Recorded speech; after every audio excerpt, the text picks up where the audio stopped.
بیان کیا جاتا ہے کہ کسی گاؤں میں ایک صاحب کا اپنی بیوی سے جھگڑا ہو گیا۔ ابھی جھگڑا ختم نہیں ہوا کہ اسی اثنا میں ان کے گھر مہمان آ گیا۔ خاوند نے اسے اپنی بیٹھک میں بٹھایا اور بیوی سے کہا کہ فلاں رشتہ دار مہمان آیا ہے، اس کے لیے کھانا بنا لو۔ وہ غصے میں تھی، کہنے لگی نہ تمہارے لیے کھانا ہے نہ تمہارے مہمان کے لیے۔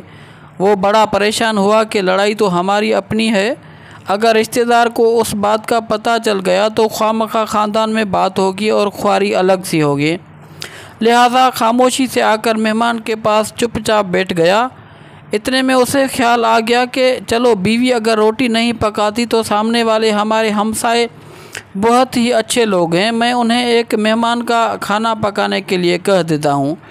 چنانچہ وہ ان کے پاس گیا اور کہنے لگا کہ بیوی کی طبیعت آج خراب ہے، لہٰذا آپ ہمارے مہمان کے لیے کھانے کا انتظام کر دیں۔ انہوں نے کہا ٹھیک ہے۔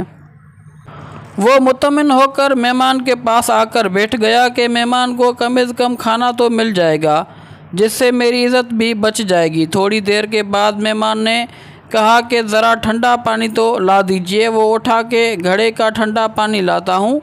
اندر گیا تو دیکھا کہ بیوی تو زاروں قطار رو رہی ہے۔ وہ بڑا حیران ہوا اور کہنے لگا کیا بات ہے؟ اس نے پہلے سے بھی زیادہ رونا شروع کر دیا۔ کہنے لگی بس مجھے معاف کر دیں۔ اس کے خاوند نے کہا کہ بتاؤ تو صحیح، آخر تمہارے رونے کی وجہ کیا ہے؟ تم ایسے کیوں رو رہی ہو؟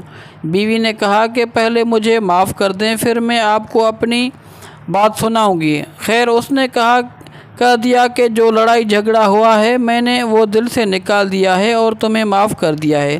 پھر وہ کہنے لگی کہ جب آپ نے آ کر مہمان کے بارے میں بتایا اور میں نے کہہ دیا کہ نہ تمہارے لیے کچھ پکے گا اور نہ ہی تمہارے مہمان کے لیے کچھ پکے گا تو آپ چلے گئے، مگر میں نے دل میں سوچا کہ لڑائی تو میری اور آپ کی ہے اور یہ مہمان رشتہ دار ہے، ہمیں اس کے سامنے اپنے جھگڑے کے پول نہیں کھولنا چاہیے۔ چنانچہ میں اٹھی کہ کھانا بناتی ہوں۔ جب میں باورچی خانے میں گئی تو میں نے دیکھا کہ جس بوری میں ہمارا آٹا پڑا ہوتا ہے، ایک سفید لباس شخص اس بوری میں سے آٹا نکال رہا ہے۔